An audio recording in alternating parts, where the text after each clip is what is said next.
다 같이 다리 한번 떠보세요.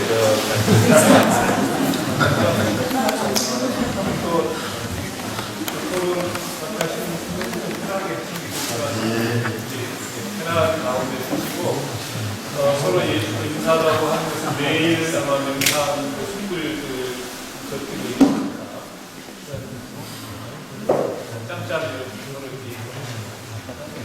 한 가지 아쉬운 게 그런 부분이 아쉽습니다. 그리고 이 월정사는 이른바 저는 사마천 쪽에 말씀하는데요. 1절 교육이 있어서 오늘 저녁에는 조용하게 청년사와 대화도 하고 자기 자신과 대화하는 시간이 좀 있습니다. 반면에 아쉬운 것은 모처럼 이런 기회로 왔는데 서로가 좀 얘기도 하고 했으면 하는 그런 시간이 생각이 드는데 그 점에 대해서는 지금 제가 죄송한 생각을 합니다. 모든 것을 만족할 수 없기 때문에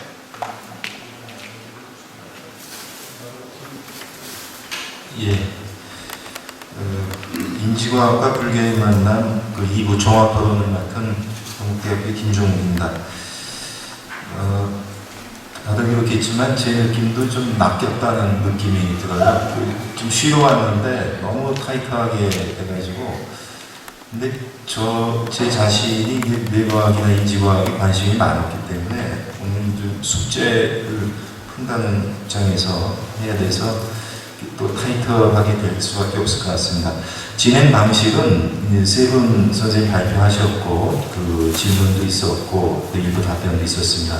그래서 제가 이제 진행하는 방식은 이 세 분 발표를 전체 들은 입장에서 총괄적으로 질문할 만한 것들을 한 6, 7개를 뽑았습니다. 그래서 아마 이것이 여러분들도 다 이제 공감할 수 있는 그런 거라고 제가 감히 생각해 보고요.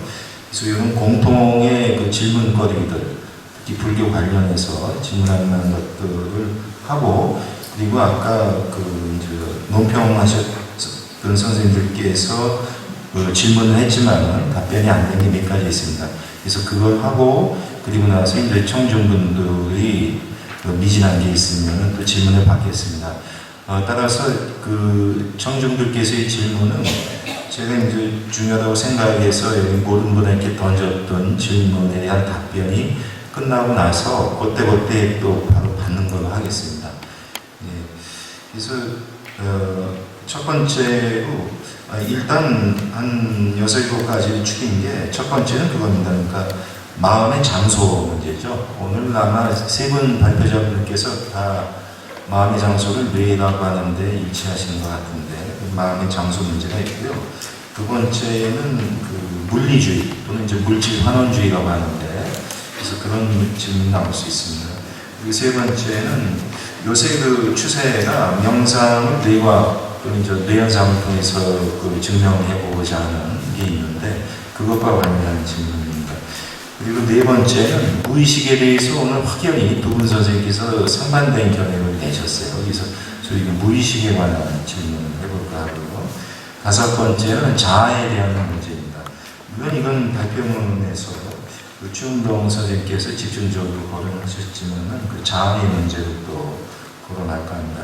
그리고 기억의 문제입니다. 이 기억의 문제 오늘 발표문 중에도 나왔었고요. 그리고 혹시 시간이 된다면 소위 인간의 본성이라고 할 만한 것이 있는가 하는 그런 건데요. 자, 그래서 첫 번째 마음의 존재하는 위치 또는 그 장소에 대한 것입니다.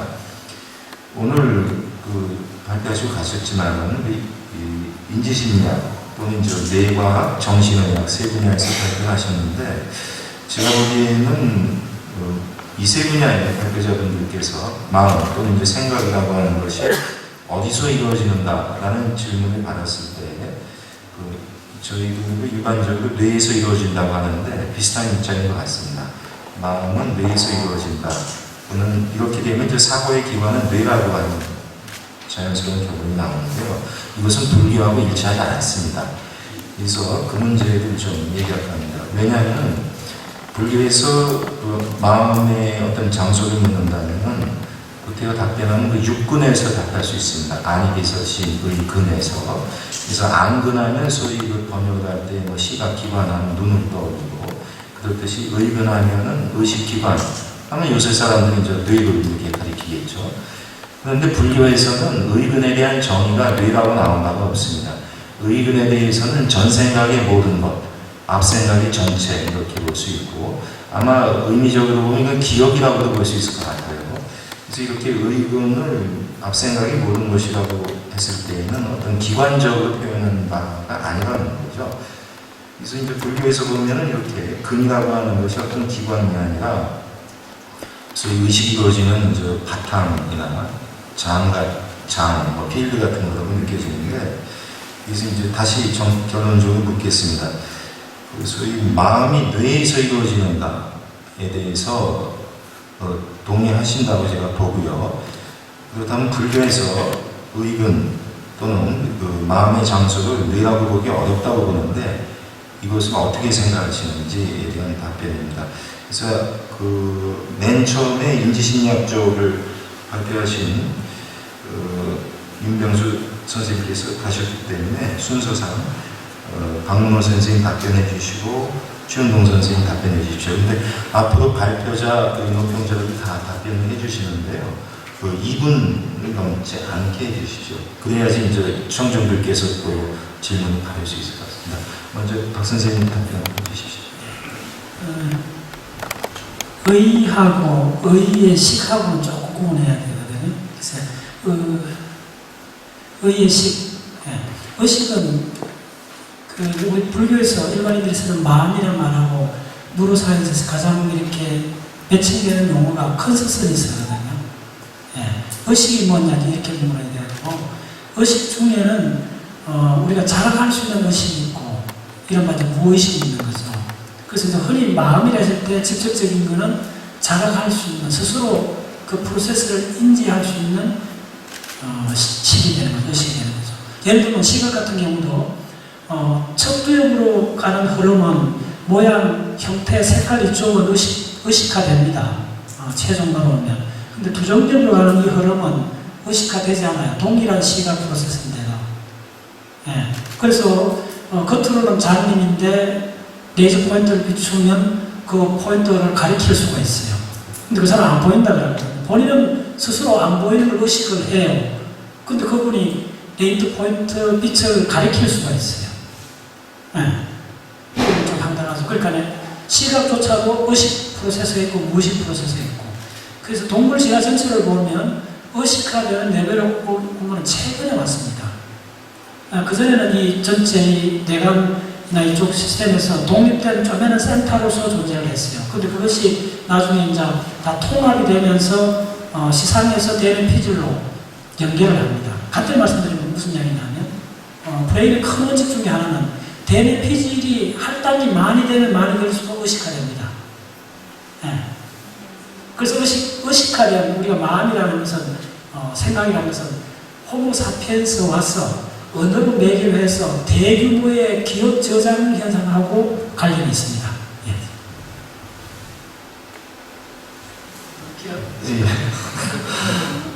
진짜 약속 지키셔서 깜짝 놀랐습니다. 빨리 가시고요. 제가 이제 기억할 시간이 없어서. 답변해 주시죠. 먼저 최은동 선생님 답변 듣고 논평 참여하셨던 분들께서 하신 말씀 있으면 추가해서 한번 하겠습니다. 엄밀하게 마음을 여러분 뭐라고 정의했는지에 따라서 답변이 다양하게 나올 수 있습니다. 일반적인 좁은 의미의 마음은 역사적으로 예전에는 심장이라고 그랬죠. 동서양이 막론하고 심장이 있다고 그랬습니다. 하트, 마음, 심장. 지금도 그렇게 생각하는 사람들이 많아요. 그리고 마음의 이제 여러 영역 중에서 아까 느낌이나 감정, 사랑, 상처, 이런 마음의 영역도 가슴에서 반응을 하거든요. 가슴이 아프고 가슴이 답답해. 뇌에만 있는 게 아니라 온몸에 다 있습니다. 그런 의미에서는 불교에서 육근에 있다고 했다면 그건 과연 우리 김정욱 교수님의 사견인지 불교의 정설인지는 모르겠지만 그게 오히려 더 부합되는 말입니다. 그러나 여러 가지 정신작용들을 1차 세계대전과 2차 세계대전을 겪으면서 뇌 수술을 많이 하게 됐어요. 군의관들이 거기서 이 뇌과학이 발달된 시초인데 요즘은 이제 펑셔널 MRI 해가지고 수술까지 안 해도 그냥 자기를 이용해서 영상으로 해서 다 뇌 속을 들여다보지만은 그전에는 직접 수술을 했거든요. 파편이 어느 부위에 상처를 받으니까 어떤 영역이 마비되더라, 언어가 마비되더라, 알아듣기는 하는데 표현을 못하더라. 그러니까 수용성이냐 동작성이냐. 뇌 후반부는 주로 감각적인 수용을 담당하고 뇌 전반부는 그것을 전달하면은 동작으로 나타내는 동작성 뇌라. 제1대, 제2뇌 뭐 그렇게 약간 표현을 하시는데 그런 것들이 다 전부 그 세계 배경이라는 커다란 그 재료가 있었기 때문에 그러니까 전쟁도 필요한 거죠. 우리를 위해서. 그렇게 본다면 이제 뇌가 실질적으로 정신적인 작용에 근거가 되는 것은 사실입니다. 그것을 부인할 사람은 아무도 없죠. 그리고 뇌 변형계가 주로 감정과 기억을 담당하고 그런데도 온몸의 여러 가지 현상이 현상적으로 정신적인 작용에 의해서 나타난단 말이죠. 손발이 마비가 됩니다. 놀래거나 아주 충격적인 사건을 겪으면 언어가 마비, 혀가 마비가 돼요. 그렇게 모든 인체에 다 이 표현이 되는 마음이. 그래서 그런 의미에서는 몸이 어디에 있느냐 이 질문하고 통합니다. 몸과 마음을 구분할 수가 없습니다. 벌써 마음이 어디에 있느냐는 질문에는 몸과 마음을 둘로 분리시켰고 몸과 마음을 이원론적으로는 전제한 후에 나온 질문 아니겠습니까? 상당히 한계 있는 질문이죠. 몸은 여기 있습니까? 몸은 우주와 함께 있거든요. 내가 아까 물 한 개를 보고 왔는데 삼남에서 맑은 공기 마셨는데 그 공기와 물이 내 몸에 이미 스며들어서 내 몸이 되어버렸거든요. 내 몸은 또 배출돼서 우주로 나가버리거든요. 어디에다 한정을 짓는 거지? 피부에 한정을 짓습니까? 그런 식으로 따지면 몸과 마음은 어디에 있다는 그 질문 자체가 또 개념화에 빠지게 돼요. 그래서 지식으로는 언어로는 이야기할 수 없는 그 대목이 있다는 이야기죠. 여기까지 되어 있습니다. 됐는지 뭐 아리송함이 있어도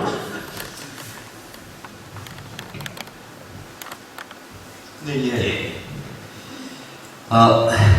저는 이 대답 그냥 간단하게 말씀드리면, 마음이 어디에 있느냐, 뇌에 있느냐, 아니면 또 다른 곳에 있느냐.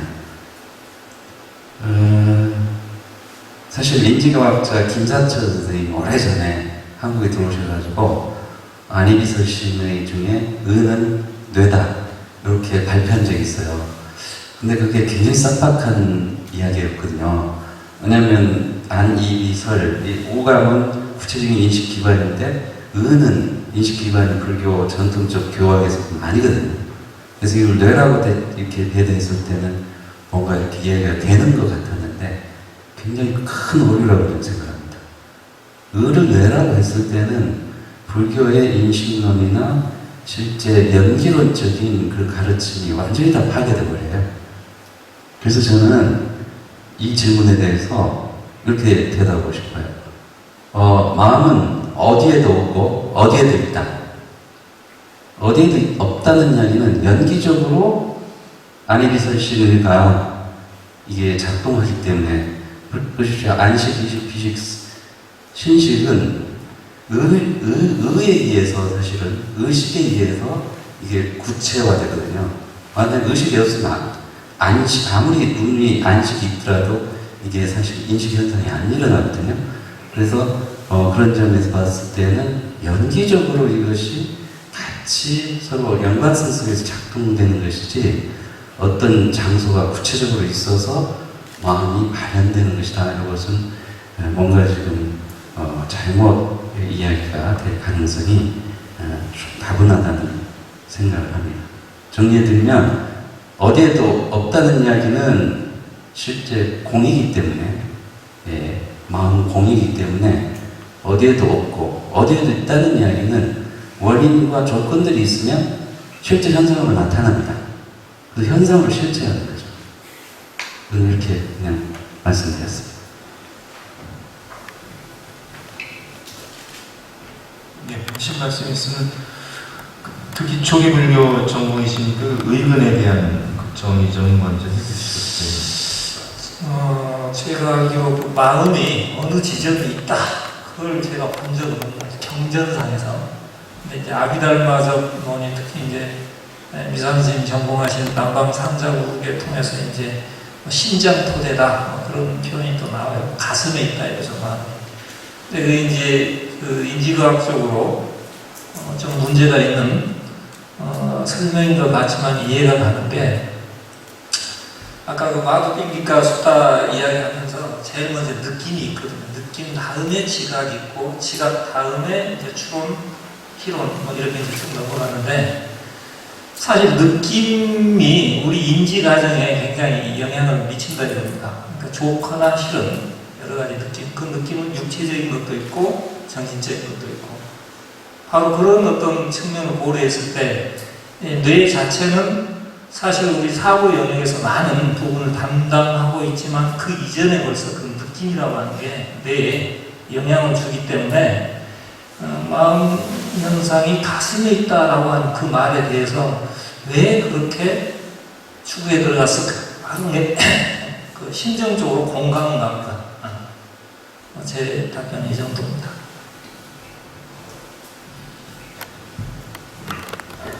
설명을 해야 되는 거예요. 마음은 정신은 물질을 토대로 해서 일어난다. 이게 인간이 갖고 있는 한계이자 인간의 현실이다. 이게 이제 초기불교, 그 다음에 남방 아비달마 또는 뭐 북방 아비달마 입장이라고 이해를 합니다. 물질과 정신은 서로 다른 것이 결합되어 있다. 마치 안증뱅이와 장님이 같이 결합돼가지고 눈을 보지 못하는 장님은 안전뱅이가 장님 등에 업혀가지고 이렇게 걸어다닐 수 있듯이 뭐 그런 비유가 천문동론에 자세하게 나옵니다. 그래서 마음이 어디 있다라고 하는 말은 물질을 토대로 해서 일어나니까 사실 아니비설신의 육군 전체를 토대로 해서 마음은 눈에서 일어나는 마음을 안시라고 하고 내지는 이제 마음에서 일어나는 칩을 의시라고 하는데 이 마음의 장소는 사실은 뭐 다 말씀하셨듯이 어디라고 지정하기는 어렵고 근데 뭐 현대 과학적으로는 뇌라고 하는 것을 부정할 만한 이유도 없지만 뇌가 유일한 장소는 아니다 이렇게 이해할 수 있을 것 같아요. 왜냐하면 이거는 인간에게 한정된 게 아니라 곤충이나 또는 그 인간이 볼 때는 곤충들은 의식이 없다라고 인간이 하는 뭐 개념적 의식은 언어적 의식은 없을지 몰라도 의식이 없다라고 보는 것은 너무나 그런 인간의 한계에 지어진 그런 입장이 아닌가. 마음이 하는 역할은 대상을 아는 것이라고 이렇게 얘기를 합니다. 그 마음은 뭐 대상 지향성을 가진다. 뭔가를 대상으로 갖고 있다라고 할 때 생명 있는 이 동물성 이 단세포로 이루어졌고 다세포로 이루어진 동물들은 전부 다 그런 대상에 대해서 인지를 하고 반응을 하기 때문에 이것이 무슨 조금 마찬가지인 반이라고 할 수 있을지 몰라도 단순한 반응이든 반응을 한다는 것은 뭔가를 알고 있다. 무슨 불교식으로 말하면 무슨 의의가 있다라고 이렇게 볼 수 있다고 이해를 하면 단지 뇌가 없다고 해서 이런 마음이 없다라고 하는 것은 무리가 아니라 이렇게 이해할 수 있지 않을까 생각합니다. 예, 짧게 답변해 주셨어도 다들 이제 핵심을 얘기해 주셨는데요. 지금 제가 보기에는 박문호 선생님만 빼놓고 네 분 선생님은 비슷한 얘기거든요. 결국은 이 마음의 장소 문제에 대한 질문에 있어서 대부분 이제 연결론적인 답변을 해주셨고 또 이 장소라는 것을 묻는 것 자체가 문제가 아니냐는 뭐 이런 거였습니다. 근데 제가 보기에는 박문호 선생님께서는 마음이나 생각은 뇌에서 출현한다고 보실 것 같은데 제가 반박기를 드리겠습니다. 대부분 언어에 관한 문제죠. 정의상의 문제고 그래서 전체 다시 보면 이렇게 논의가 제가 계속 주장했던 포인트는 의식화되느냐 의식화되지 않는 이 포인트예요. 예. 그 다음에 어떤 현상이 이렇게 확 구분되느냐 아니면 점진적 처리 과정이냐 이걸 보는 게 중요해요. 그래서 이렇게 의식의 질환까지를 이렇게 보면 대부분 점진적 그 변화 과정들이에요. 예. 그래서 어느 선에서 딱 끌어갖고 이렇게 이야기하기 어려운데 그래서 어떤 논의의 출발점은 가급적 가능하다면 그 데피니션이 먼저 설정이 돼야만이 이야기가 전개되거든요. 그래서 저희 데피니션은 뭐였냐면 대부분 누로사이언스 쪽에서 하는 이야기인데 마음은, 생각은 의식화되는 뉴럴 프로세스라고 보시면 되는 거죠. 그러면 우리 전체에서 의식화되지 않은 프로세스가 사실은 굉장히 많죠. 척추로 중심으로 일어나는 건 거의 의식 안 되죠. 그 다음에 이쪽에 생명에 아주 어전타는 브레인스템, 뇌관 이쪽은 거의 의식 안 되죠. 지상 쪽도 거의 의식 안 되죠. 근데 이제 의식화되는 영역으로 올라오는 부위들이 있어요. 언제냐면 느낌쯤 되면 의식으로 올라와요. 감정은 그게 이제 이나스 이론에 의하면 이런 거죠. 감정이 가장 밑은 어떻게 되느냐 하면 단세포적인 조건 반사, 면역 조절, 대사작용 이런 단세포들이 모여서 덩어리가 지면 단세포로 되면서 그 덩어리 지는 게 드러나는 게 뭐냐면 접근 반응하고 회피 반응입니다. 그것은 이제 그게 인간적으로 해석하면 쾌락과 통증이 되는 거죠. 그래서 뭐 대부분 우리가 반응을 동물이 다 놓고 보는 게 있어요. 그 다음에 이제 접근 회피 반응이 이 베타 다발이 모아지면 어떻게 되느냐면 소위 말해서 충동과 동기를 유발하는 충동이 일어나요. 동기하고 충동 그 다음 계층이 어떻게 되느냐 하면 우리가 흔히 이야기하는 감정입니다. 감정도 1차 감정이 있고 배경 감정이 있고 사회적 감정이 있어요. 가장 중요한 게 사실은 배경 감정이에요. 배경 감정은 우리가 어느 때 누구한테도 물어보면 어때? 이러면 기분이 어때? 이야기할 수 있잖아요. 그 말은 뭐냐면 항상 일어나는 거예요. 배경 감정은. 그 다음에 사회적 감정은 뭐냐면 수치심, 명예심 뭐 이런 것들이 다 사회적 감정입니다. 다 갖고 있어 동물들도. 그 다음에 이제 흔히 말하는 감정은 거의 1차 감정입니다. 분내고 슬퍼하고 즐거워하는 그런 1차 감정입니다. 대부분은 사실은 의식화되지 않아요. 화가 폭발하는 순간 의식하나요? 그냥 폭발할 뿐이죠. 근데 이제 인간으로 오면서 어떻게 되냐면 이런 그 거친 1차 감정을 대뇌 프리프론탈 코텍스에서 잘 조율하는 것이 중요해요. 그래야만 인간이 사회적 활동을 할 수 있으니까요. 그래서 그 사회적 감정, 1차 감정을 이렇게 위에서 누르는 형태로 되어 있어요. 전두엽이 누르는 형태인데 알코올 중독이 되거나 이렇게 치매가 되면 이게 누르는 어감들이 약해지니까 이 본능적 1차 감정이 분출하는 형태로 되어 있어요. 다시 말씀드리면 1차 감정까지는 이 내관 척추 중심으로 해서 의식화되지 않습니다. 근데 이제 느낌으로 되면 대규모의 대뇌 피직을 씁니다. 특히 안화 전전두엽이나 내척 전전두엽을 쓰고 그때 되면 명확히 의식이 됩니다. 의식이 되고 특히 감정이 왜 그렇게 많이 논의가 되느냐 하면 이 감정은 본동 시스템의 뿌리를 받고 있어요. 교감, 부교감 신경에서부터 올라오는 것이 살라무스, 하이퍼살라무스, 세상하부에서 이걸 운동으로 표출합니다. 그래서 우리가 감정을 영어로 이모션이라고 하지 않습니까? 밖으로 드러난 모션이죠. 그 다음에 이거는 거칩니다. 굉장히 아주 거치거든요.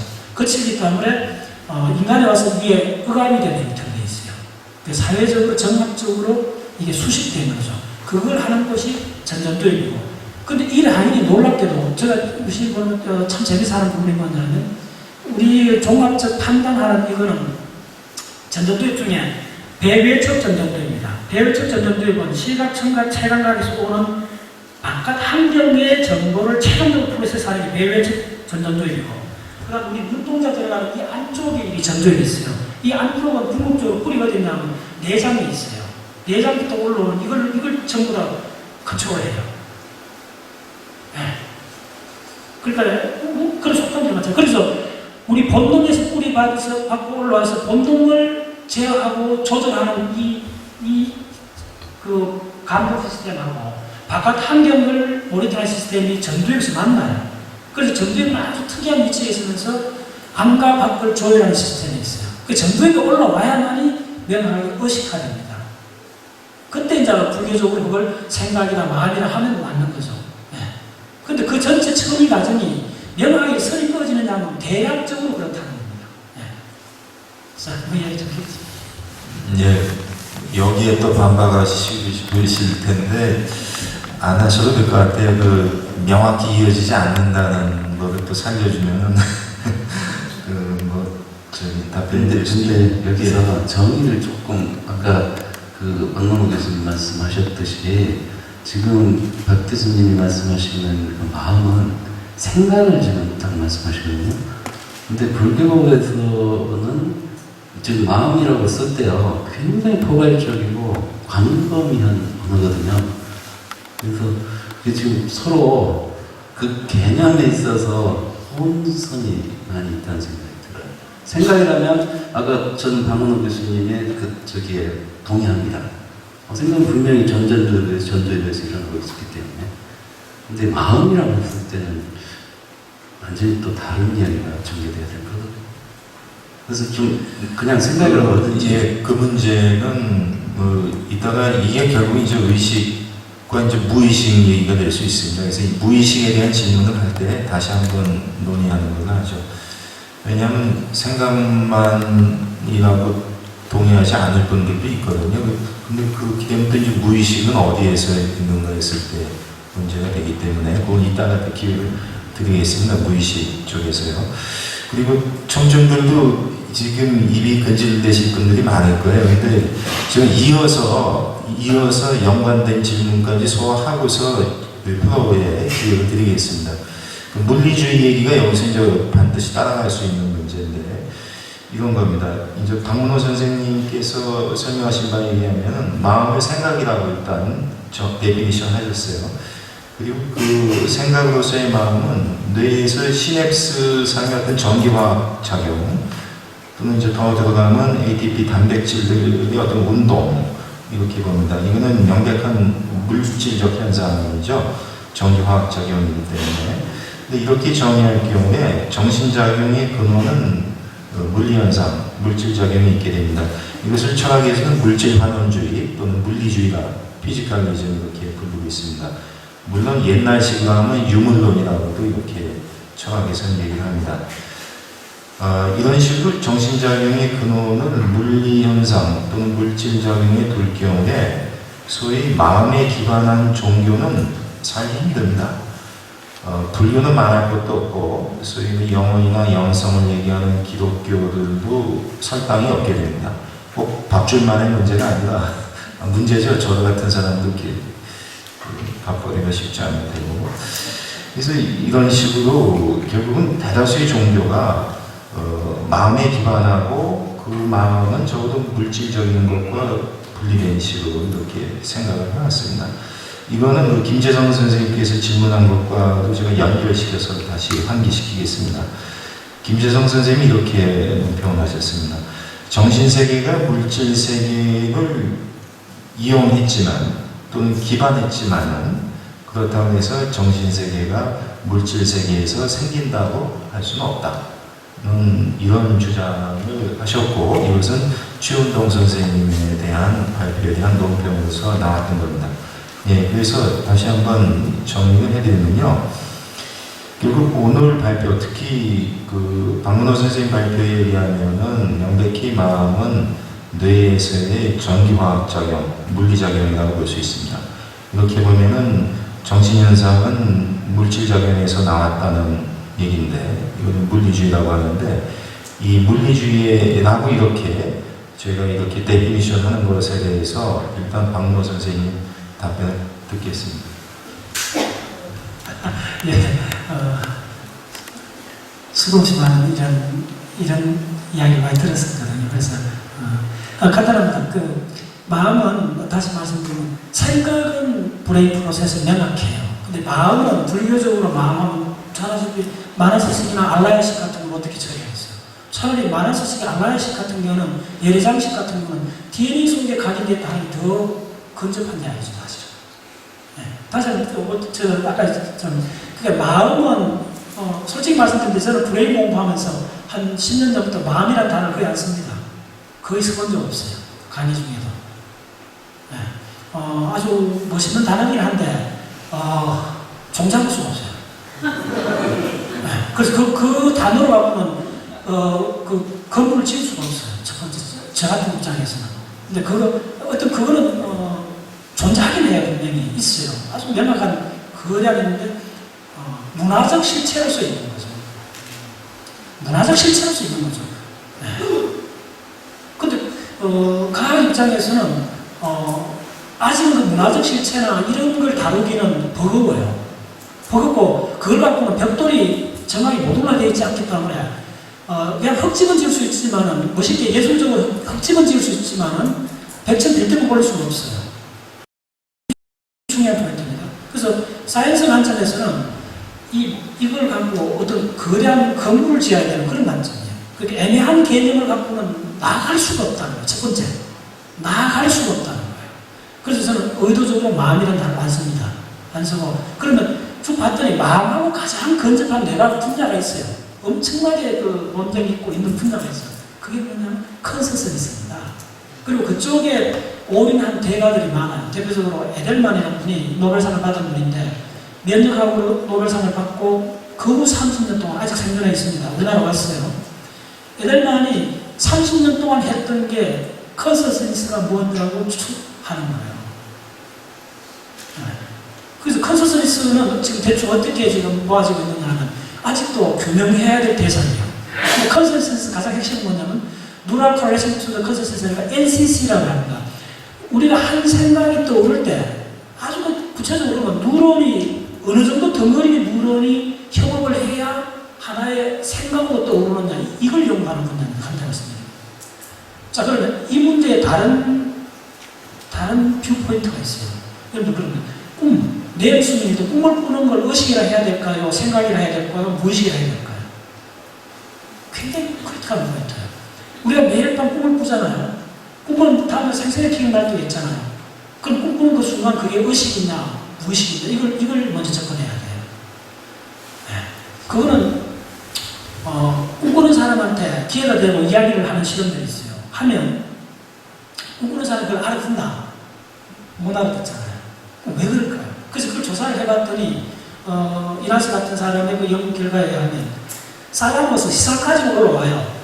기회가 되고 잠자는 꿈꾸고 한참 렘수명하고 있는 사람과 기회가 되고 스토리를 이야기를 하면 시상까지는 정보가 올라오는데 시상에서 대뇌 피질로 링크해주면 이게 안 되는 거예요. 왜 안 되느냐 하면 대뇌 피질은 지금 드라마를 상영하고 있잖아요. 꿈이라는 드라마를 상영하고 있는데 꿈이라는 드라마는 자체적으로 돌아가고 있어요. 놀랍게도 꿈의 드라마는 우리가 정할 수가 없어요. 자각몽 이외에는 정할 수가 없는데 꿈이라는 현상이 의식이라 하기에 좀 부족한 부분이 있어요. 왜냐하면 어떤 점에서 상당히 피지를 많이 쓰긴 하는데 프리프론탈 코텍스 전전두엽이 세로토닌하고 노르아드레날린이 거의 나오지가 않아요. 그렇기 때문에 꿈꾸는 동안에는 뭐냐면 자동차 가는데 자동으로 가는 거예요. 조수석에 딴 사람이 앉아있어요. 누가 앉아있나 하면 바로 감정을 다스리는 그 영역하고 그래서 꿈의 현상은 뭐냐면 감정의 폭발을 일으킵니다. 얘기 좀 번지는데 다시 모으면 여러분들 의식이 뭐냐 말이 뭐냐 질문하시는 분은 그 질문보다 더 이펙티브하게 워킹하는 질문이 뭐냐면 꿈이 그러면 말이냐 의식이냐 그 질문을 하셔야 돼요. 근데 꿈은 의식 그러니까 마음 생각이라는 그 타이틀을 갖기에는 뭐가 부족해요. 뭐가 부족하느냐 하면 대뇌 피질을 상당히 대규모로 쓰긴 하는데 타이밍이 맞지 않아요. 그걸 조절하는 이 집행기관인 전전두엽이 쉬고 있기 때문에 많은 기억 정보를 끌고 오긴 하는데 이걸 논리적 스토리를 못 만드는 거예요. 근데 낮 동안은 피지를 많이 쓰기도 하지만 더 중요한 건 전전두엽에서 바깥 환경하고 매칭되게끔 장기 기억을 불러와서 연결해요. 그게 바로 워킹 메모리, 작업 기억이 동작하고 있는 거예요. 그러니까 분명히 낮 동안에 일어나는 컨센서스가 있어. 네, 그건 맥락해요. 근데 밤에 꿈이 의식이냐 아니냐는 그러니까 그럼 이제 감이 잡히죠. 의식이 되려면 대규모 피질이 동작을 해줘야 되고 그리고 이 동작이 동시에 일어나야 돼요. 그래서 꿈은 상당히 대규모로 움직이긴 하는데 이 타이밍이 많잖아요. 조율하는 기간이 싣고 있어서 그런 거예요. 예. 그리고 제가 선생님께 시간을 많이 드리는 거는 아마 시간이 가면서 선생님 하나를 놓고 다 달려드는 형국이 될 것 같아서 지금 기회를 좀 시간을 많이 할애하겠습니다. 그 질문이 선생님 주장을 물리주의라고 볼 수 있는가에 대해서 했는데 아주 지혜로운 답변을 하셨습니다. 생각과 마음을 나누신 다음에 생각은 뇌 과정이니까 물리주의라고 볼 수도 있다는 데 아마 동의하실 것 같아요. 근데 마음이라고 하는 것은 상당히 이제 데피니션하기 어려운 일종의 문화적인 어떤 것이기 때문에 이거는 정신주의라고는 아니고 비물리주의라고 할 수 있겠죠. 물리주의라고 하기는 좀 뭐하고. 그러니까 어느 쪽으로 공격하기가 좀 어려워지게 된 것 같은데. 자, 이제 같은 질문을 하겠습니다. 소위 이렇게 우리가 이제 소위 과학이라는 이름으로 이제 뇌의 모든 것을 이제 뇌의 물리적 현상으로 환원시키는 이 물리주의에 대해서 어떻게 생각하시는지 한번 말씀해 주시죠.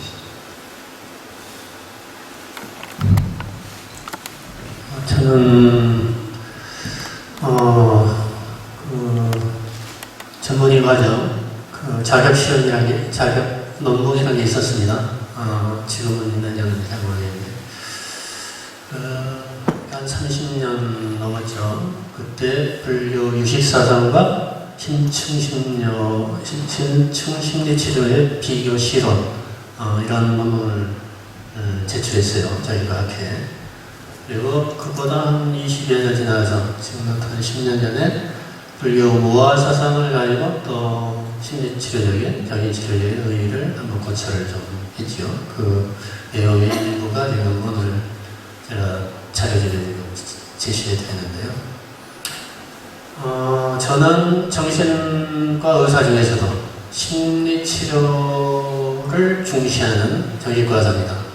뇌과학이나 신경과학 또는 생물정신학에 기반을 둔 정신과 의사 쪽은 아닙니다. 그러나 다 같이 하고 있습니다. 인산에서 약물 치료도 좀 부족하지만 우리 박사처럼 전문적으로 이렇게 뭐 공부는 하고 있지만 웬만한 이제 내각의 직역은 다 흡수를 하고 있죠. 우리 정신과하고 신경과가 구분된 게 또 한 30년 됩니다. 저희 전문의 자격 딸 때 정신과 전문의, 신경과 전문의가 별도로 구분이 됐습니다. 제가 정신과 전문의 1호입니다. 1, 2세입니다. 신경과는 어떤 사람이 나오느냐? 아까 물질 환원주의라 했나? 물리 환원주의라 했나? 이 입장에 처한 사람들이 신경과학자들입니다. 지금 정신학, 의학에서 보면은 뉴럴로지, 브레인 사이언스라고 볼 수가 있죠. 그리고 중추신경과 말초신경까지 다 다룬다는 점에서는 브레인 사이언스는 아니지만 브레인 사이언스를 주로 다루고 있습니다. 이게 신경내과입니다. 그럼 브레인 이런 신경을 이제 수술하는 게 신경내과고 신경내과 또는 이제 신경과라고 하는데 정신과하고 분리가 됐습니다. 그 전에는 뉴로사이카이트리가 아니고 정신과 안에 신경정신과에서 함께 같이 다뤘죠. 뇌와 심리를 같이 다뤘죠. 그런 의미에서 이제 정신과가 순수하게 사이코세라피 위주의 정신치료만 담당이 하는데 정신과는 원래 이제 모태가 됐기 때문에 두 개를 다 하고 있어요. 신경과는 순수하게 이제 뇌 질환, 뇌 이제 비수술적인 질환들을 전부 다루고 있죠. 파킨슨병부터 중풍 중에서도 수술할 수 없는 중풍과 같은 이를테면 이런 모든 뇌 질환들을 다루는 게 신경과인데 신경과 의사는 그렇습니다. 너희들 정신과 마음으로 해봐야 브레인의 그 작용에 불과한데 이렇게 이야기합니다. 그러면은 융기안이나 프로이디안은 정신과 의사들 중에서도 그 당시에 우리 서울대만 예를 들면 신경과 이상복 교수님이나 명호진 교수님이 아까 같이 모든 뇌에서 모든 걸 설명할 수 있는데 정신의 모든 현상을 이들이 뭐가 필요하냐 정신과가 그러면 이제 정신과 의사 중에서도 유이부영 교수님이나 이제 조호영 교수 이런 홍가희 교수 이런 분들은 이제 융기안이나 프로이디안이라는 말이죠. 그것 말고 뇌를 넘어서 물질을 넘어서 순수한 정신세계가 있다.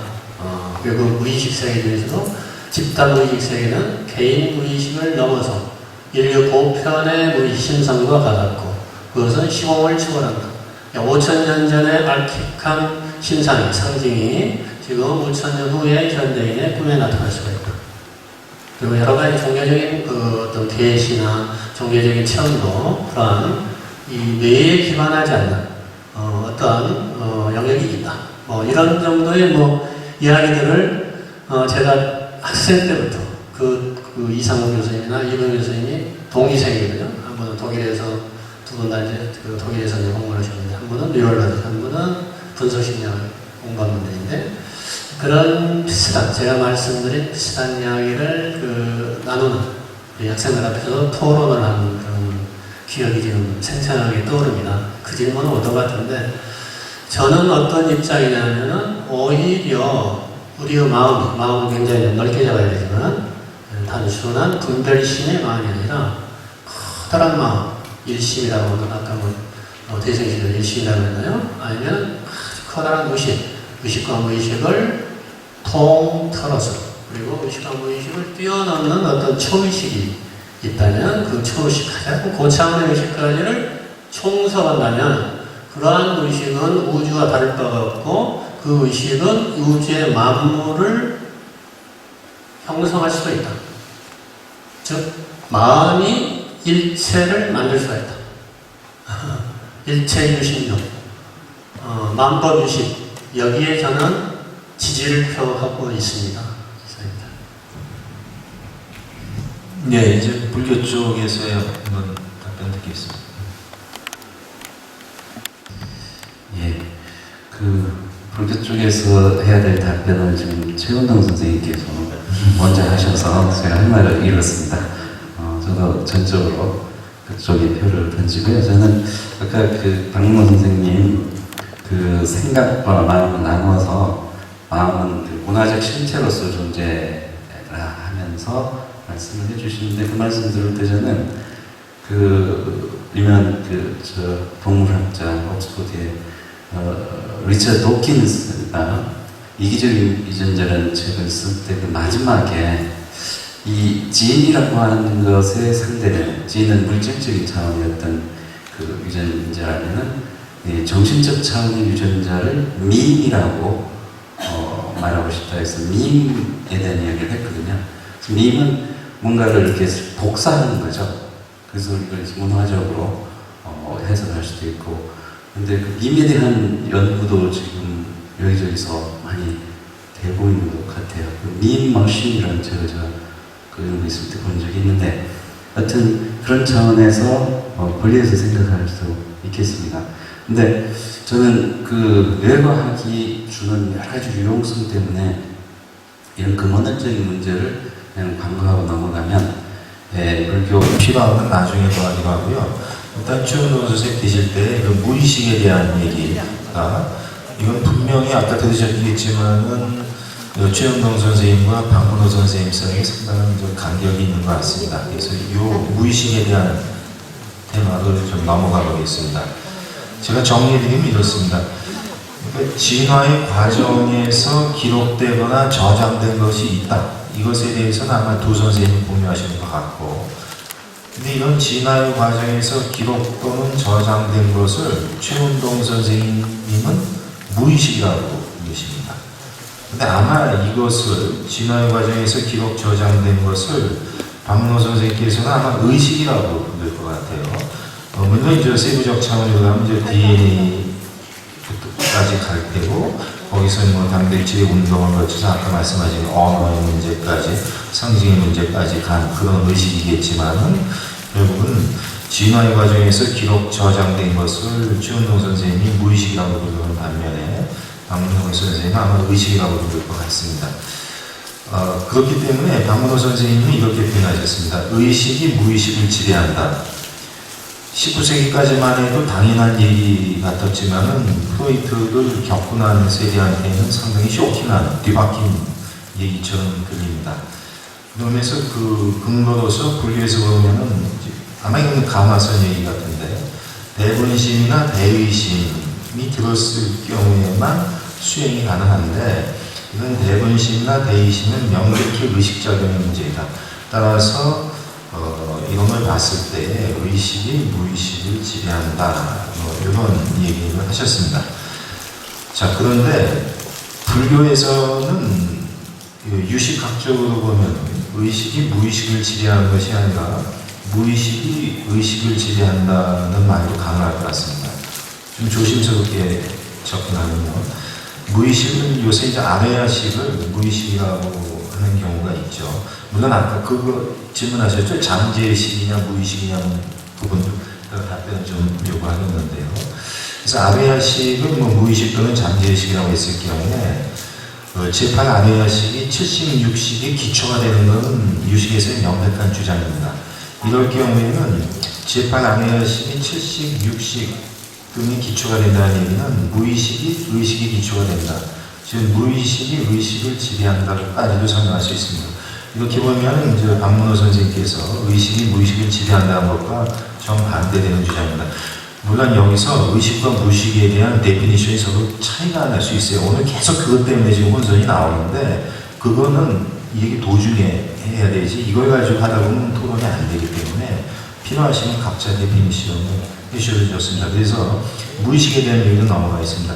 그러니까 박문호 선생님부터 소위 프로이트 이후의 세대한테는 상당히 낯설은 주장이신데 의식이 무의식을 지배한다는 것에 대해서 다시 한번 말씀해 주시죠. 잠깐만요.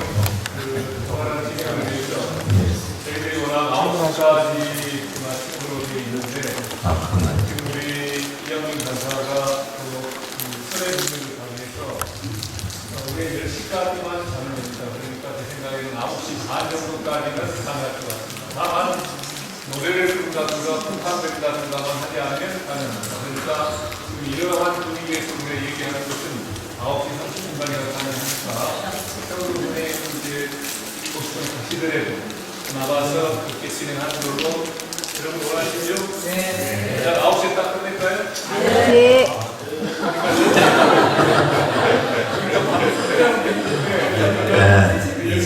네, 알겠습니다. 그건 사회자 마음입니다. 예, 박문호 선생님, 예. 무의식 얘기해 주시죠. 첫 번째, 지금 저 보니까 암묵적으로 불교에서 무의식에 대해서 많은 언지를 했다고 말씀하시는 것 같은데, 최소한 제가 이해하는 우리 예를 한번 들어봅시다. 사형처경에 신수상법 하나를 구체적인 사형처경 초기 그 앞도목이 어떻게 되냐면 내가 조용하게 생각을 하기 위해서 들어가게 되어 있거든요. 그 다음에 8점도 보세요. 정경, 정사유, 일종 무의식적인 그런 개념이 아니에요. 제가 봤을 때는 똑바로 보고 똑바로 생각한다는 거예요. 정경, 정사유지 않습니까? 그 다음에 더 구체적으로 반야식임을 봐도 감각기관에서 끊임없이 나오잖아요. 아니비설신. 예. 불교에서 어떻게 무의식적인 이야기를 했는가 가는 유체도 아마 예례장 사상을 갖고 자꾸 그쪽으로 링크하려는 그거가 있을 거예요. 장식이나 예례장 만화서식이나 이쪽으로 보니까 저 밑에 뭐 있는 거, 그러니까 우리가 의식이 접근 못하는 어떤 무의식적인 거라고 그거에 이제 풀어주신데 그거에 덮여버린 거 아닌가 이런 전환도 생각을 하는데 일단 한 가지 우리가 가만히 생각하면 잔인한 것들이 있어요. 예를 들면 제가 아침에 샤워를 하는데 발을 비누까지 이렇게 씻었는데 발을 씻었는지 안 씻었는지 모를 때가 참 많아요. 그래서 늘 아는 거는 그 이렇게 문턱에 비누가 묻혀졌는가 그걸 보고 내가 발을 씻었구나 이렇게 의식을 할 때가 많아요. 굉장히 저 스스로 황당해요. 그럼 왜 그럼 내가 그 순간을 의식하지 못했을까요? 이건 너무나 루틴한 일이고 매일 아침에 샤워하니까 발끝에 비누 묻히하는 거는 너무나 루틴하게 해버리는 거예요. 탱크텐션 하지 않는 거예요. 다시 말하면 브레인 피지를 많이 쓰지 않는 거예요. 자동만 그냥 처리해버리는 거예요. 의식화되지 않는 거죠. 자, 그러면 의식화되는 현상 중에 가장 큰 현상은 뭐냐면 느낌이죠. 여러분들 만약에 피카소의 작품이나 어떤 명화를 볼 때 우리 전적으로 의식하죠. 그 그림 앞에서 서 있는 자기는 그 그림 전체를 면밀히 보면서 완벽한 의식 상태에 있는 거죠. 그래서 그때는 브레인 다 쓰는 거예요. 브레인 가장 많이 쓸 때는 뭐냐면 느낌을 받거나 어떤 충동력이 생겨나 이렇게 확 되는 피를 다 쓰는 거예요. 요약해서 말씀드리면 의식이다 무의식이다 문제는 누로사에서는 상당히 간단하게 접근할 수가 있는 거예요. 워킹하는 개념 관점에서는. 누런 덩어리가 동시에 많이 서일 때 그 의식 레벨이 오는 거예요. 대표적인 게 바로 언어는 우리가 다 의식하잖아요. 말은 자기 의식을 하잖아요. 왜 언어를 의식하느냐 하면 놀랍게도 언어를 쓰는 대뇌 피질이 엄청납니다. 그러니까 그 청각 피질하고 시각 피질 그게 쭉 해갖고 브로카 벨미카 연결 쭉 몰아가면서 엄청나게 많은 피지를 쓰기 때문에 언어까지 올라온 거예요. 근데 우리가 쓰는 감각이 다 언어, 의식 레벨에, 언어 혹은 의식 레벨에 올라왔나면 그렇잖아요. 촉각이 의식 레벨에 올라왔나요? 어느 레벨에 올라왔나요? 의식하고는 조금 다릅니다. 어느 레벨에 안 올라왔잖아요. 점자 문자판이 있긴 하지만. 이게 굉장히 핵심적인 비유입니다. 우리가 언어화된 생각의 구성 요소, 언어화된 감각작용은 시각하고 청각의 물결이 만나서 다른 차원으로 승화된 게 비유하자면 언어 행위가 됩니다. 그래서 그런 관점에서 그럼 후각이 어느까지 갔느냐? 그렇지 않아요. 촉각이 어느까지 가는가? 그렇지 않아요. 그런 유추를 해보면 고대 사회로 가면 이 두 감각이 만나서 융합되기 전에는 어느까지 못 가는 거예요. 다시 가장 중요한 대원칙이 뉴로사에서는 브레인 피질을 많이 쓸 때 대뇌 피질입니다. 안에 건 아니고 대뇌 피질을 많이 쓰면 의식화 된다는 거예요. 그 다음에 대뇌 피질의 여러 부위를 동시에 써야만이 명확한 의식이 되는 거예요. 근데 꿈은 왜 의식이라 하기에 자격이 미달되느냐 하면 대뇌 피질을 상당히 많이 쓰기는 하는데 렘 수면일 때 그걸 통합적으로 못 써요. 조율하는 기관인 프리프론탈 코텍스가 시원찮게 워킹을 하는 거예요. 잘 하지 못하는 거예요. 그렇기 때문에 우리가 꿈은 렘 수면은 시간과 공간이 뒤죽박죽이 되어 있는 거예요. 그 다음에 꿈속에서 여러분 산수 계산한 적 있나요? 없어요. 할 수가 없어요. 왜냐하면 워킹 때문에 동작하지 않아서 꿈속에는 논리적 추론을 할 수가 없는 거예요. 네. 그래서 무의식이다 의식이다 문제는 이렇게 그런 어떤 그렇게 깊이 논의할 만한 하다기보다는 그러니까 이펙티브하게 맞을 때 브레인 피지를 적게 쓰면 의식화되지 않는, 그죠? 무의식이란 말보다 의식화되지 않는 프로세스다. 근데 우리 지나가면서 굉장히 많은 영역이 있죠. 척추, 이쪽까지, 아까도 했죠. 시각도 일부는 의식화되지 않아요. 엄청나게 이렇게 중요한 시각 중에 두 종류로 하는 시각은 의식화되지 않아요. 네. 그런 문제로 접근하면 이게 크게 없어요. 그 다음 또 한 가지 마지막으로 우리 미선 선생님 아까 지금 내각의 함정 그 이야기 잠깐 말씀드릴게요. 그런 저는 제목이 좀 오버하게 적었다고 보는데 왜냐하면 누로사이언스를 이렇게 웬만큼 공부해 보신 분은 누로사이언스가 이것만 다루는 게 아니라는 걸 명확히 알아요. 왜냐하면요, 심지어 공룡 같은 경우에는 브레인이 두 군데 있다고 봐요. 화석에서 나오는 거는요. 그 다음에 이쪽에 복강총, 이쪽에 장각막인 이쪽에 자율신경은 엄청나게 커요. 리틀 브레인이라고 하잖아요. 그거 다 알고 있어요. 다 알면 하면 우리 인간 쪽으로 오면서 중추신경 시스템이 급격하게 진화돼요. 그 다음에 인간의 현상의 가장 중요한 일은 언제 일어난다면 대략 200만 년 전에 호모 에레가스테르종이라는 우리 선조가 있었어요. 200만 년 전에 그때부터 육식을 하기 시작한 거예요. 육식을 하면서 대뇌 피질이 지금까지 해갖고 거의 3배나 늘어나버린 거예요. 200만 년 사이에. 대뇌 피질이 늘어났는데 늘어난 부위를 어디 할당을 했냐면 연합 피질로 사용을 해버린 거예요. 무슨 연합 피질? 시각, 청각, 감각, 개별적인 감각을 모으는 쪽에 피질이 할당이 된 거예요. 그래서 개나 고양이하고 사람이 다른 점은 내가 그 자료를 다 갖고 있었는데 시간을 공부해줬는데 개는 빛하고 소리에 적극적 반응만 해요. 그걸 통합해서 대상으로서 이 자기 앞에 현행할 수가 없는 거예요. 인간은 그러면 시각, 청각에 반응한다는 이런 건 개한테 이걸 주고 아니 의식을 이해한다는 야 이거 개 보고 이게 뭐라고 설명하라고 아마 개가 이렇게 생각합니다.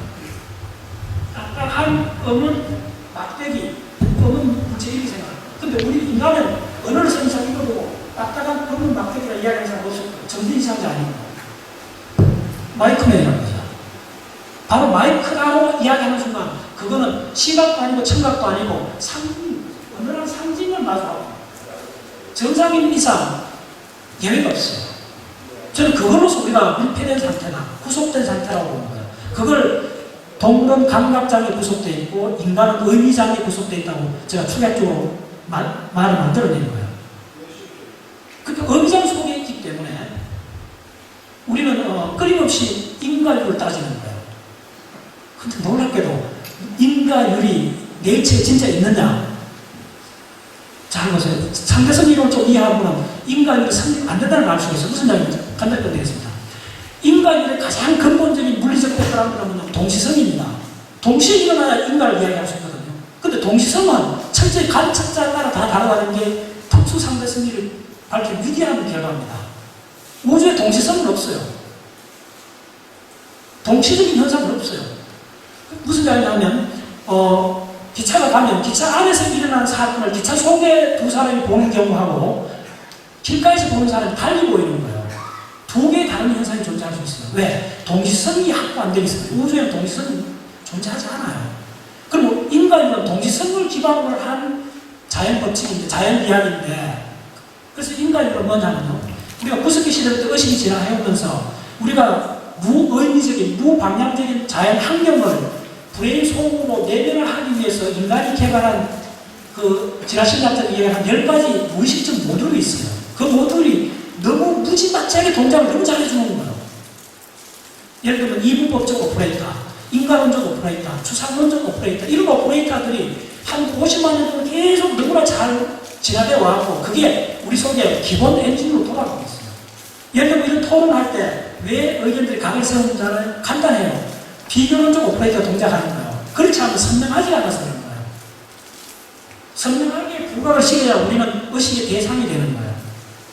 그거는 우리가 지나해오면서 만든 뭐랄까 그 넌센스 같은 유용한 필요악에 가까워 좀 심하게 표현하면 필요악이에요. 그거 없으면 안 되는 거예요. 그러나 그거가 진실이다 물으면 넌센스에 빠져요. 현상론적으로 존재하는데 그게 실제로 있느냐 물으면 그건 넌센스예요. 대부분 문제는 넌센스예요. 왜? 우리 의미상에 갇혀있기 때문에. 저희 선생님께서 하셔야 되는데 계속 시간을 좀 쓰셔도 되겠습니다. 무의식에 대해서 아마 아침 말씀 많으실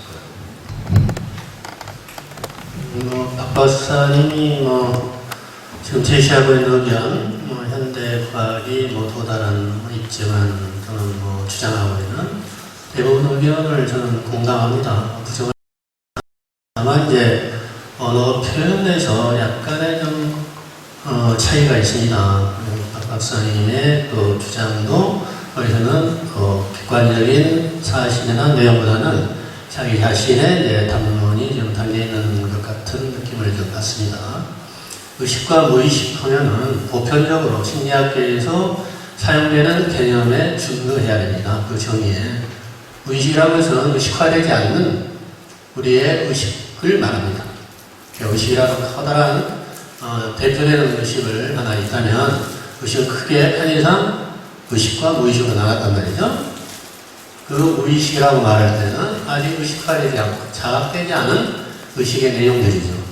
아직 어둠에 잠겨있는 우리의 시면의 의식 상태입니다. 그것을 심층심리학이라고 할 수가 있고 유식에서 말하는 아래의 장식이라고 할 수도 있고 만다식이라고 할 수도 있고 아까 잠재의식. 잠재의식은 약간 전문적인 용어가 아니고 무의식과 좀 혼용되는 일반 용어로 저는 알고 있고요. 언컨시스니스 할 때는 칼 융이나 프로이드나 똑같이 언컨시스를 썼고 언컨시스를 프로이드가 더 먼저 제창을 했습니다. 그리고 그 무의식의 내용이 프로이드의 내용은 많이 좀 부정적이고 병적이고 제약적인 그런 내용들이 많았는데 안에서 목적론을 좀 강조한 칼 융은 그 무의식이 그런 내용만 있는 게 아니라 훨씬 창조적이고 무한 가능성 이러한 것을 좀 내포하고 있는 다시 말해서 신성적인 우주적인 그러한 내용까지 이제 담론을 좀 확장을 시켰죠. 그런 의미에서 무의식이 크게 칼 융이 쓴 무의식과 프로이드는 그 무의식을 잠재의식이라 했다. 이것은 정확하지 않은 걸로 제 소견은 제가 알고 있는 바는 알고 있으면 한번 확인을 해보시기 바라고요. 그런 게 중요한 게 아니라 잠재한다는 이 자체가 그래서 우리 의식 표면의식에서는 금방 알아차릴 수 없고 자각하지 못하는 내용에 대해서 잠재있다. 바닥 밑에 가라앉아 있다. 이렇게 표현을 할 수가 있는 거죠. 그러니까 전의식이라는 표현을 오히려 썼습니다. 무의식의 의식과 무의식의 중간단에서 전의식을 프로이드가 썼죠.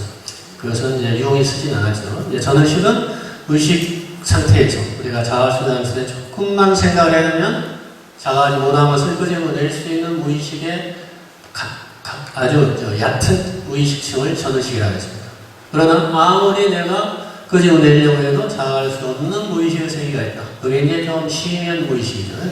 이 심연 무의식은 정말로 자유현상이나 꿈의 해석 등을 통해서 무의식을 우리가 통찰해낼 수가 있습니다. 예를 하나 들겠습니다. 사례를.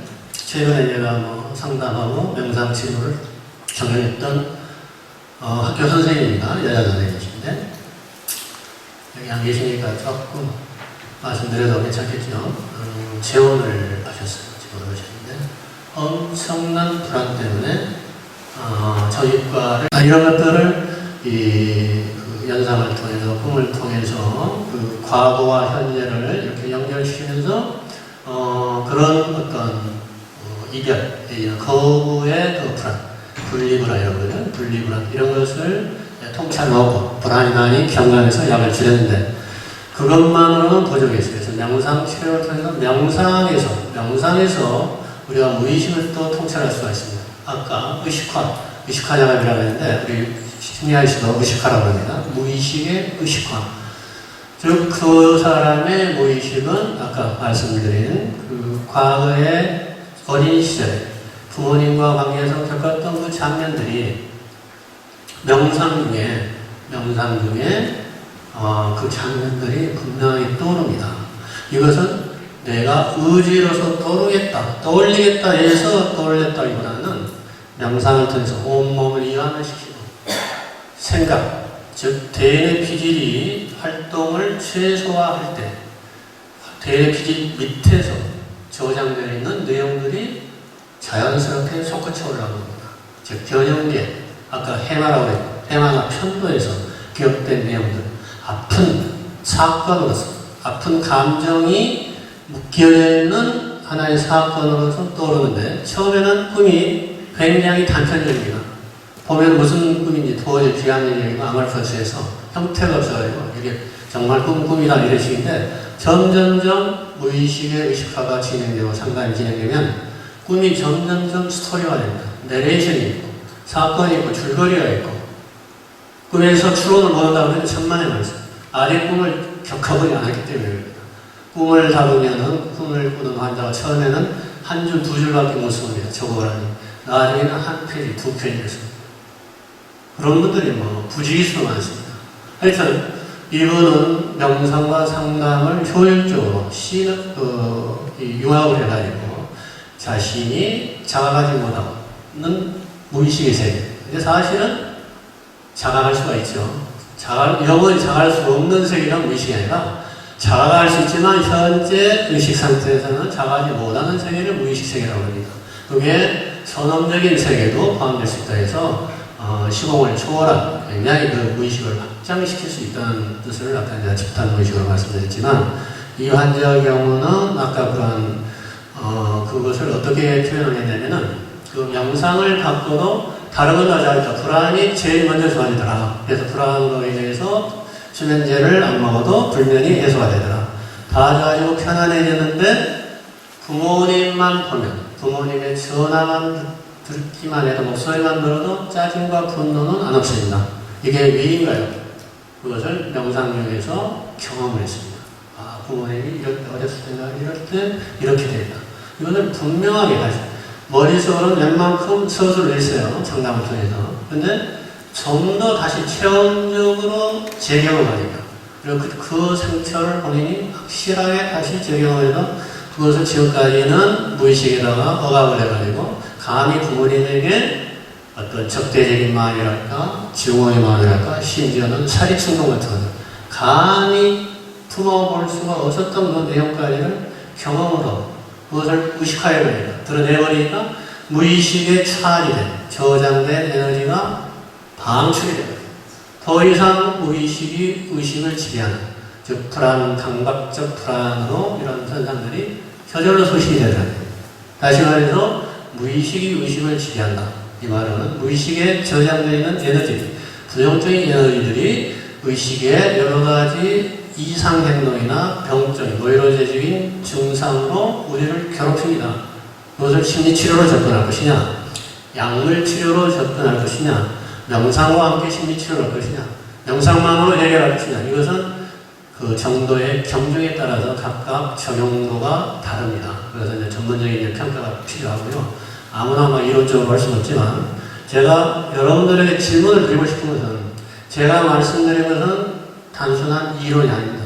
물론 심식 이론이 있고 뭐 정신분석 이론도 있고 뭐 뇌과학 이론도 있고 명상 이론도 있지만 그걸 떠나서 저는 임상의사라고 제가 박았습니다. 경험적으로 지금 환자를 진료하고 있고 경험적으로 환자를 치유하는 경험이 굉장히 많다는 얘기예요. 여러분의 어떤 아주 아무리 훌륭한 철학자나 신학자가 오더라도 당신이 당신의 신도에게 또는 당신의 학생이 이런 마음의 고통을 가져왔을 때 해결해 줄 수 있느냐? 그 이론을 정해서 해결할 수 있으면 그것은 올바른 이론이고 해결할 수 없으면 아직은 관념적인 이론에 불과하다. 검증되지 않다. 저는 감히 그렇게까지 말씀을 드리고 싶다는 이야기입니다. 그만큼 우리 마음은 그렇게 관념적이잖아요. 무의식은 단순한 이론이 아닙니다. 그래서 무의식을 굉장히 높이, 프로이드를 높이 평가한 것이죠. 무의식의 재발견이라는 얘기죠. 무의식.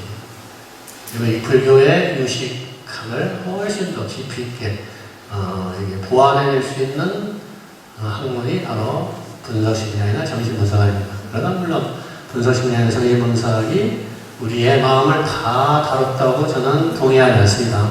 어디까지나 좀 한계가 있죠. 한계가. 보다 높은 초의식이랄까 가장 높은 고차원의 의식까지 포함한 의식으로 말하면 무의식은 더 높습니다. 우주의식이라 하든 뭐하든 그것은 지금 프로이디안이 쓰는 무의식 그 상위 레벨이고 융이 조금 이야기를 했습니다. 대문자 셀프를 포함한 집단 무의식에서 상당히 무의식의 굉장히 높은 창조성이나 높은 수준을 약간은 열어놨지만 충분하게 논의는 안 했습니다. 그러나 지금 자아초월의식이나 이런 데서 그리고 우리 불교나 명상에서 추구하는 무아적 의식은 바로 그런 넓은 의미의 의식, 나와 세상을 구분할 수 없고 몸과 마음을 구분할 수 없고 나와 타자를 구분하지 않는 그런 넓은 의식과 높은 의식이다. 그런 점에서 의식과 마음은 좀 비교하는데 상당히 반비례적이다. 저는 이제 개별적으로 생각합니다. 마음이 높으면 의식은 낮은 의식으로 들어요. 마음이 낮고 비어있으면 마음이 낮고 낮아서 제로 상태가 되면 가장 높은 의식으로 배열이 된다. 이렇게 해서 의식과 마음을 약간 좀 구분해서 사용을 하기를 좋아합니다. 이걸로 제 말씀을 가름하고 토론을 끝까지 참여를 해야 하는데 대단히 죄송합니다. 저는 이미 주최자에게 내일 일정이 있어서 12시 안에는 서울에 들어야 하는데 비가 와서 10시 넘어서 도착하겠지만 선생님 가시기 전에 제가 예, 1분만 그러시죠. 멘트를 해드리겠습니다. 무의식이 힘을 발휘하는 포션이 있어요. 미리 말씀드린 어떤 측면이냐면 우리가 그러니까 우리 브레인이 이렇게 발달되어 가는 과정에서는 두 가지 선택이 있어요. 처음에 뭐냐면 발생 선택이라는 게 있어요. 그래서 이 신경의 1차 영역들은 태어날 때 유전자에서 다 배설이 되어 나와요. 그 다음부터 경험 선택에 의해서는 그 배설이 랜덤합니다. 사람마다 사람 히스토리를 다르기 때문에 특히 언어는 사람마다 저장되는 영역이 달라요. PC에서. 저는 그 다큐멘터리 보면서 굉장히 놀랐어요. 내 수술하는데 뚜껑을 열어놓고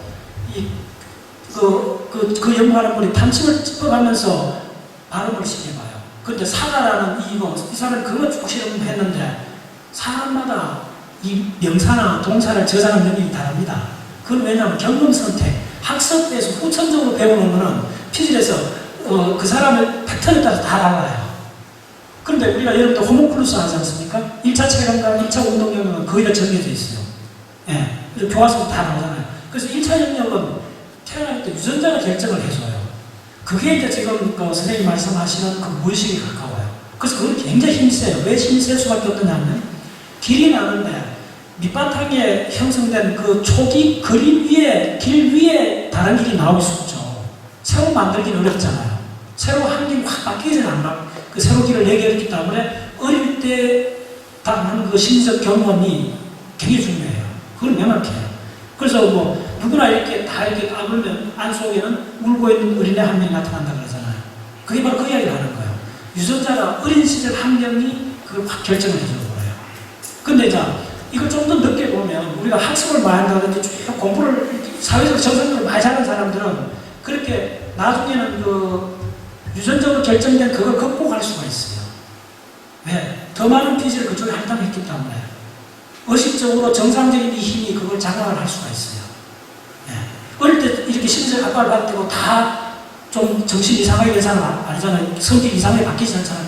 일부 그게 강하게 남은 사람, 그 후천적으로 학습이 약할 경우에는 어릴 때 배설된 그게 평생을 그 사람 지배할 수가 있어요. 그게 다양한 스펙트럼이 있다는 거예요. 예. 그러니까 결코 선생님 하는 의견이나 제가 무의식에 대한 논쟁이 있었는데 더 깊이 생각해보면 크게 이게 충돌한 이 이야기가 아니야. 예. 이 어떤 현상이 점진적인 거냐, 아니면 딱 선을 끌 수 있느냐, 그렇지 않아요. 대부분 이거는 그 수성공이라고 하잖아. 뜯게 이렇게 수리하는 거예요. 예. 다 동시에 공존할 수가 있어요. 예. 제가 하나만 추가를 하고 떠나겠습니다. 저도 서원에서 작별히 한 사례를 들어 소개를 하겠습니다. 고등학교 2학년 남학생이 찾아왔습니다. 역시 강박적인 불안입니다. 의지가 모든 것을 무의식을 지배하고 변화시킬 수 있다. 상당부는 맞는 이야기일 수도 있지만 이 학생에게는 도저히 자신의 의지로는 해결이 안 돼서 찾아왔습니다. 무엇이냐, 그 강박적인 불안인데요. 역시 전교 1, 2등을 했던 학생이 5월 전에 찾아왔는데 중간고사를 하는데 반에서 10여 정도 떨어졌어요. 이유가 뭐냐, 책을 읽으려는데 다음 페이지를 넘기는데 1시간이 넘기는 한 페이지 계속 보고 또 보고. 그러니까 뭔가 내가 좀 미심하게 좀 완벽하게 그냥 완벽하게 알지 못한 부분이 있지 않나요? 보고 또 보느라고 다음 페이지를 못 넘어갑니다. 그러니까 진도가 한 100페이지 공부해야 되는데 뭐 10페이지나 공부하고 시험을 볼 수밖에 없으니 자기는 의지로 넘어가고 싶고 빨리 보고 신날치면 되는데 불안해서 도저히 안 됩니다. 이제 대입이 가까이니까 이 불안이 엄습니다. 표면은 불안으로 찾아왔어요.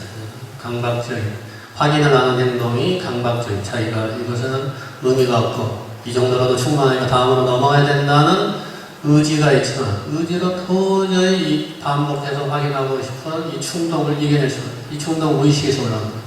이 사람을 쭉 상담을 했더니 역시 마찬가지입니다. 부모의 학대와 형에 의한 아주 그 폭력적인 그 가해를, 피해를 많이 받은 아이였어요. 분노와 적개심이 사는데 그 살이 충동이 한 번도 표현이 안 됐습니다. 왜? 어머니가 굉장히 독실한 크리스찬이었고 모태신 아이였고 어머니에 따라서 항상 교회를 다니는 모범생 아이였기 때문에. 그런데 그 강박적으로 해서는 안 되는 생각과 행동이 막 올라옵니다. 무의식에서. 어떤 것들이 올라오냐면은 성모 마리아나 예수님에 대해서 불경한 또 아주 그 음란한 이러한 막 생각들이 막 떠올라서 그것을 지우고 이것은 뭐 나쁜 것이고 불결한 거, 지옥 갈 내용이고 이렇게 아무리 지우려고 의지로 통제가 안 돼요. 그런 것들이 치료자의 허용적인 분위기에서 쭉 자라면서 가정, 부모에게 품었던 마음, 형에게 품었던 마음을 어떻게 표현을 하냐면 마침내는 유태인 집단 학살처럼 세상에 있는 그런 나쁜 종자들은, 부모 같은 나쁜 종자들은 전부 격리시켜야 되고 가스와 같은 그런 걸로 전부 제거를 해버려야 한다. 소멸시켜버려야 한다. 그래서 자기는 사회학과나 정치학과가 돼서 히틀 같은 사람이 되겠다. 이런 표현을 했어요. 그리고 부모와 자기를 가해한 그 형은 자기가 지금까지 한 10몇 년간 당한 그 2배, 3배만큼 긴 시간을 똑같은 고통을 인해서 잔인하게 죽이되 금방 죽이진 않겠다. 이런 그 구체적인 사기 내용과 적개심을 표출을 합니다. 근데 그것에 대해서 치료자는 서운하게 대한 반응도 안 하고 논란이나 무슨 이런 일체 반응을 평정하게 되고 충분히 그런 마음을 수용을 하고 이해를 해줍니다. 그런 허용적인 분위기에서 이 아이가 점점 통찰이 됩니다. 나에게 이런 끔찍한 마음이 있었는데 그동안 사회에서 이것은 안 된다. 부모에게 감히 이런 말을 먹어서는 안 된다. 종교에서 이렇게 교육에서 해가지고 무의식에 눌러놨어요. 눌러놨는데 이제 자유롭게 표출이 되면서 아까 가져왔던 강박적 불안이 어느새 사라져버렸어요. 한 2달 만에 선생님 약을 안 먹었는데도 또 상담만 했는데도 공부가 다시 잘 되지요. 다시 나갈 수 있어요. 학기 말에 다시 간 1등을 해보겠어요. 한 6개월 지나서 이제는 자기가 사회학과와 정치학과를 포기했더라고요. 뭐 하려고? 심리학과를 가야 돼. 왜? 제 마음이 바뀌니까 세상이 바뀌네요. 굳이 사회에 대한 정치학을, 환경을 바꿀 필요가 없을 것 같아요. 제 마음을 더 좀 공부를 좀 해야겠어요. 심리학과를 가서. 그리고 잊어버렸어요. 한 5년 정도 지나서 또 수소문해가지고 제 목동 연구소를 주스박스 한 박스 잡으러 찾아갔어요. 저 누구누구입니다. 기억하시겠습니까? 어딨나? 아니면 심리학과 다 마쳤겠네. 의학 전문대학을 다녔네. 왜? 정신과가 다르겠다. 그게 불과 한 1, 2년 전 이야기입니다. 한 7, 8년 전에 그 심리치료를 받던 사람의 현주소지는 이렇게 사람이 완전히 바뀌었습니다. 아까 그 여선생님 완전히 아이들이 너무 우리 선생님 좋은 옛날 같으면 무섭고 호랑이 같고 여우 같고 이런 표현들을 많이 쓰는 초등학교 선생님. 요새 선생님들이 우리 선생님까지 좋은 선생님부터 완전히 그냥 바뀌어. 부모를 만나도 분노나 짜증이 아니라 그것은 무의식이 완전히 정화가 됐기 때문에 그것은 통찰이 일어나고 정화가 일어나요. 경험을 충분히 했기 때문에 자신이 어렸을 때 받은 상처를 충분히 경험해서 재통합을 했기 때문에 이런 변화가 가능합니다. 그래서 무의식이 의식을 지배한다는 것이죠. 근데 이미 무의식이 의식화가 되면 무의식도 의식이 되어버립니다. 그리고 의식이 더 확장이 되거든요. 그러면서 의식은 고양이 됩니다. 옛날 수준의 의식이 아니라 그 학생이나 이 선생이나 지금 그분들의 의식 수준은 그때보다 훨씬 높은 수준의 의식 상태를 현재 유지하고 있습니다. 조금만 더 올라가면 무아를 체험합니다. 가능합니다. 예. 감사합니다. 시간이 많이 좀 괜찮으시나요? 예. 이것으로 가시고요. 예, 저희는 뭐 계속 진행하도록 하겠습니다.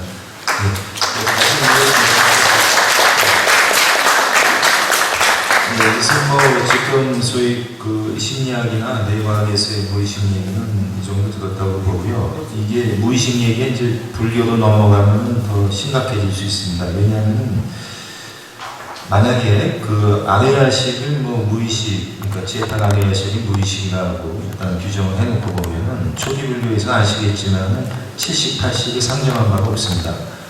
그렇다고 보면은 과연 초기 불교나 상자부 불교에서 무의식을 거론할 수 있는가 하는 것을 선생님들께서 그쪽 전공이시니까 초기 불교, 상자부 불교에서 무의식을 어떻게 다룰 수 있는가 하는 것, 그것을 좀 그런 입장에서 답변해 주십시오.